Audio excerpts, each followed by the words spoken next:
AITA for telling my parents to not include my stepdaughter in their will? I, 35F, have two kids, 17M per F twins, and one stepdaughter, 18, who I met when she was 11. The other day, I was at my parents' house going over some estate planning as I am the executor. While reviewing, I saw my folks had split their assets to be half for my two siblings, and I and the other half for their grandkids, all to be distributed evenly. My stepdaughter was included. When I asked them about this, they said they wanted to be fair. Their estate isn't super large, but the sum would be substantial. Think new car. I told my parents that while generous of them, I didn't think it would be necessary and would be better to split between their 5 grandkids. When we got home, my husband said he overheard what I said and that I was being an AH for alienating his daughter. I told him my reasoning was because she is the only child/grandchild/niece on both her parents' sides and that she would be set. Her grandparents own multiple properties, her uncles are fairly well off and live in a HCOL area, and well, she's the only kid and it's not looking like, at least in his side, that she'll have any cousins. Plus, their collective net worth is substantially more than my side. I also asked him if his parents included my kids in their estate, but he refused to answer. Still, he said I was being an AH and accused me of not caring about our future. I think I was doing the right thing by looking out for my kids and their cousins. AITA? Edit. Adding additional details. 1. I didn't argue with or pressure my parents to make a change. I simply mentioned that I don't feel it was necessary for her to receive a monetary amount. 2. My mom plans on giving her a set of family heirloom jewelry that is her birthstone. I think this is quite thoughtful. I'm not a big jewelry person and she has other sets for the other girls in the family, so I feel this is okay. 3. My parents have seen her about 5 times a year since I met her. 4. My nephews and my kids do not have active relationships with their biological father sides. My niece is a new mom and works at a restaurant. I feel that financial inheritance would be more impactful for them even as such a small amount. 5. I know my stepdaughter is set to inherit at least 2 houses in a major U.S. city with HCOL. I found this out a while back after my husband asked me to help him organize his office. I had to read through papers to know how to file them accordingly. The paper was a certified copy and was drafted soon after we married. My kids were not included. I'm not sure if it has been updated. I did not ask him about it at the time because I did not have an issue with it. 6. There is distance in the relationship, but I don't feel it's my fault. I can explain this. When I met her mom for the first time, she made it very clear that I wasn't her mom. I didn't see this as an issue because I did not want to overstep, and as a mom myself, I could see where she was coming from and respected her request. But as time progressed, our opportunity to spend time together became less frequent. At first, my husband had every other weekend visitation. It became less frequent as she became a teenager because she wanted to spend the night with friends, hang out, etc., which I see as normal teenager behavior. The other piece is that we were never invited to be included in major celebrations for her. We usually celebrated birthdays with her a week after because we weren't invited. My husband was just not us. She's also never spent Thanksgiving or Christmas with us because her mom wanted those days. Again, which I saw as fine because that's her only child. My husband would spend holidays with her at her mom's house, which I encouraged because I knew the importance of father-daughter connections. We also were not invited to her HS graduation. I think she's a beautiful and brilliant young woman and care for her tremendously. But it's challenging to develop deep, meaningful relationships with people you have little contact with. 7. For people putting me in the category of the evil stepmother, saying that I see her as other, don't think that I haven't been trying since the beginning. I include her in every way I can in the times that she is with us by doing things like teaching her my family recipes, taking her shopping for clothes so that she doesn't have to bring things back and forth, and attending every school athletic event that I could. I have tried to include her in family vacation planning, but was told by her mother that unless the vacation occurred on a weekend we're scheduled to have with her, then she would not allow us to have the time. This limited our options to local weekend trips, but even then, her mom comes up with some reason she can't join, including surprise trips to another state. I even suggested a family cruise in lieu of a honeymoon to celebrate our new family but was blocked by her mom. My husband is allowed to take her on extended vacations as long as it's just the two of them. I have tried to be flexible in accommodations around holidays by postponing things like Christmas morning so that she can be included. This created frustration in my kids because they felt like they shouldn't have to put their lives aside to accommodate for her. One year, when the holiday occurred on one of our planned weekends, I came up with the suggestion of celebrating Christmas on Christmas Eve so we could do the full family thing. My kids weren't thrilled, but they understood. In the end, we didn't end up spending any time with her as her mom told us that she planned on having a dinner party on Christmas Eve and needed my stepdaughter to help her prepare. When the time came for college applications, I was ecstatic to be asked by my stepdaughter to help her with the applications, but soon after was told that her mom hired a professional to help her get into her top choice schools, and I was no longer needed. I have tried to have a bond with her with the little time that I have. I have consistently brought up to my husband that I feel like we needed more time with her to help build our relationship at the very least by him maintaining his every other weekend schedule. He has told me that ultimately her mom is her mom and she determines her schedule and how she spends her time.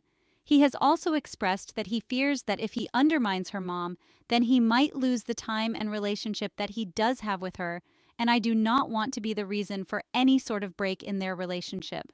His time relationship with her hasn't changed, so maybe he doesn't see the need for me, my kids, to be involved. But if he doesn't advocate for us, then what am I supposed to do? I haven't had the opportunity to have a discussion with my husband about all of this, as I was waiting to speak with my therapist to get advice on the best way to approach the conversation. However, I did receive a phone call this morning from my father-in-law, who I see as an absolute angel of a man. Apparently, my husband told his mom about our argument and my mother-in-law went off, and this is how my father-in-law found out about it. Phil asked me what my side of the story was, and I very emotionally told him everything as I listed in the OP. I told him it was not my intention to alienate SD in any way, and that this whole thing has created a nightmare. After deep breath and slight pause, my FIL said that I did the right thing.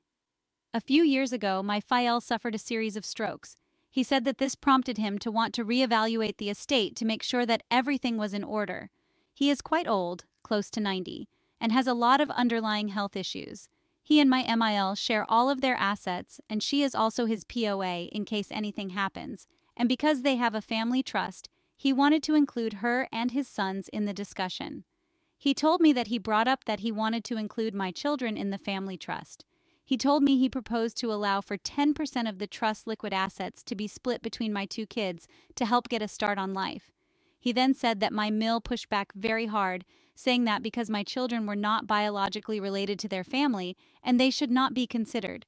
When he asked my husband his thoughts on it, Phil said my husband's response was that it was best to keep it in the family, but that he would consider including us in his portion upon his passing if he and I were still together. Phil said this was a surprise because at that point we were still basically newlyweds, and was surprised a new husband would even think that way. My Mill's response to that was unhappy, saying again we weren't blood and that this was a family issue. Because of the stress caused by the situation, and because of the recent strokes, Phil did not want to press things further. Phil said afterwards, he pulled my husband aside to find out more about what he had meant and to be assured that my kids would be included, and was basically told by my husband that he would do what was best for his family, and the conversation was dropped. Now, Phil said that he didn't push further at this point because he was getting tired from the conversation. But in light of what's happening and how my Emil and husband are responding behind closed doors, he felt it was necessary to let me know. He said that stepdaughter is set to be more than okay when it comes time, and that my husband has asked to tap into funds to pay for her college so she would not need to take out any loans, which he agreed to. He said he asked my husband if he would do the same for my kids, and that my husband's response was that he would ask when the time came, as my kids did not yet know what was going to happen regarding college admissions.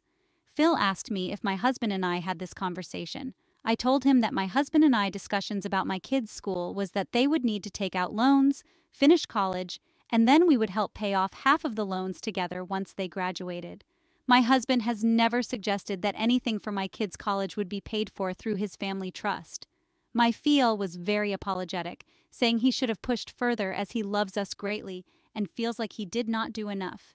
I told him it was not his fault and that he should not feel responsible for any of this, and that I did not want him to feel obligated to make any changes or bring it up with Mill and husband because I knew it would create additional stress for him, and I wanted him to take care of his peace. He said though his desire would be to do so, that since his wife and he have a joint estate and that she is POA, that he felt like it would be more trouble than it's worth. He is blind and has a lot of mobility issues, so anything he does, he is dependent on her. He also said that, based on what he's heard on his side, he felt if he did update his will, then they would likely contest it, which would create a financial burden on my end, and he didn't want to create a negative situation. I told him again that it was okay and that we would be okay in life and that he was not responsible for anything that happened. I told him that my intention wasn't to be added to the trust, just to make a point to my husband, to which he said he understood and agreed. He apologized again, we told each other how much we loved one another, and he ended the call saying he considered me a person of integrity, which is a rare gem. Now that I have this information, I feel like this whole situation brought to light a lot of things I hadn't considered regarding my marriage. Also, writing out everything regarding how my husband navigated his relationship with his daughter, ex-wife, really put things into perspective that makes me feel like we were never a priority for him. I'm not sure where to go from here. I plan to bring this all up with my therapist and talk it out to figure out what I should do. But I no longer feel like the for advocating for my biological family because my husband and his side have been advocating for theirs. Phil excluded. Final update. I've had many people reach out for an update, so here it is. I will be divorcing my husband. A lot has happened since I posted this. Thank you to those who responded and PM'd me kind words of encouragement that helped me take a step back and evaluate the dynamics of my marriage. This whole situation was much bigger than my comment to my parents. And despite everything, I am thankful it was a catalyst for truth rather than wasting more years of my life, love, and energy. First, I did try to speak to my husband. Whenever I brought it up, he said that he was over the issue. I mentioned to him that I thought it would be good for us to attend couples counseling to work out our differences with a neutral party to help us build a stronger relationship. He agreed, and I honored his requests for the type of counselor he wanted to see. However, when the appointment times came, he no-showed, citing that things came up at work or he wasn't feeling up to it. He missed a total of 3 appointments that I ended up attending myself. The counselor helped me recognize some potential covert narcissist traits based on my version of things. The counselor said they couldn't say for sure these things were true, nor could they provide a diagnosis, but from what I said and husband's no-shows, they felt it was highly likely. The frustration caused by all of this made me decide to take my kids to see my brother and his family for Halloween and the weekend. They live close to a city that goes all out for the holiday, and it's within a reasonable driving distance. My husband didn't object. I asked him if he had plans, and he said he was just going to work around the house and relax. He assumed that I would be with them the whole time. I took my twins, spent the night, and left them there, hoping to be able to go home and have a serious conversation with my husband without distractions. On the way home, my daughter called me. She said that there was a post-Halloween party happening at our house and that both SD and her mom were there. She found out because one of her teammates from school's older sister had been invited. The sister is friends with stepdaughter. She also sent me screenshots from social media from the inside of our home where I could see who was in attendance. I didn't recognize anyone except husband, stepdaughter, and stepdaughter's mom. When I got home Friday evening, I pulled up to the house and it was filled with cars, including stepdaughter's mom. I didn't knock because I was already embarrassed as it is. Instead, I went to stay with a friend. The next morning, I went home to confront my husband. All the cars were gone except stepdaughter's mom. A woman who refused to knock on our door during pickups/drop-offs had spent the night at our home. When I let myself in, all 3 were eating breakfast around the table like a family. Stepdaughter's mom gave me a big smile and exaggerated hospitality. SD tried hard to hide her giggles. Husband was bewildered. There was no evidence of a major party. SD's mom said she'd see him later and left with stepdaughter. Stepdaughter did not acknowledge me besides her laughing, which continued on her way out of the door. I'm not a confrontational person by nature, so I didn't stop them to question. I asked him to explain. He tried to say that they had just come over for breakfast. I told him I knew that wasn't the case because I drove by last night. He kept denying, but I pressed. I didn't tell him about the social media. He tried to gaslight me, saying that I lied to him about being gone all weekend. I told him I was taking the kids to see my brother for the weekend, but didn't say I'd be staying with them. I brought up that he lied to me about working around the house. He said the party was a last-minute request from SD's mom to host for her friends. All of the guests were her friends, and the amount of guests suggests it was likely planned the moment I mentioned I'd be going out of town. I questioned about her spending the night, but he said she slept in the guest bed because she was too drunk to drive, but I doubt it. I asked him if he even wanted to be married. He said yes, but that his priority is his daughter, who is now in college. I asked what that had to do with her mom and having parties in the home we share, especially now that she is a legal adult. He said that he will always love her as the mother of his child. We agreed early in our relationship that we wouldn't have kids as we'd essentially be starting over, so this statement hurt me on so many levels. I told him that his lies and mistreatment of me was over, that he never prioritized our marriage and always put his first family before us. He said I was delusional. I told him not to be home when I came back to get my stuff. I called my kids to tell them what happened. They said they weren't surprised. Apparently, they've been feeling some type of was towards him for a while and felt they couldn't tell me because they knew how important marriage was to me. My parents were an example of what I wanted to have in my own life. I felt like shit for creating that kind of break with my kids. They were gracious and told me I deserved better. I told them they could come home or stay with my brother, and they decided to stay. But yes, I am the AH for prioritizing my marriage over my kids, and I will be setting up family therapy for us. I went and rented a 3-bedroom apartment the same day. The friend I stayed with the night before helped me pack my stuff and move over the weekend. Future ex-husband's whereabouts were unknown, but I can assume. During the move, I got a string of nasty texts from SD's mom saying that I was jealous that she had picked a good man who she conceived a baby with love with, a direct jab at the circumstances under which I had my kids. Their dad is an addict and not in the picture. She said I'd never have what they have. My understanding of the circumstances of their divorce was that she had an affair. When we first met, I explicitly asked if she was okay with me and him dating, at that time. She said she had no issue, and that she was glad he was happy. This was the same day as her comment about me never being mom to stepdaughter. She was also dating someone at the time. Once I got settled, I told my family about what happened, parents and siblings. They were livid, especially my dad. This is where he voiced that he had been sick of trying to include my husband, stepdaughter, in family events just to be constantly stonewalled by them. They don't take blatant cruelty lightly, and her reaction to my walking in on their breakfast makes them see her as cruel.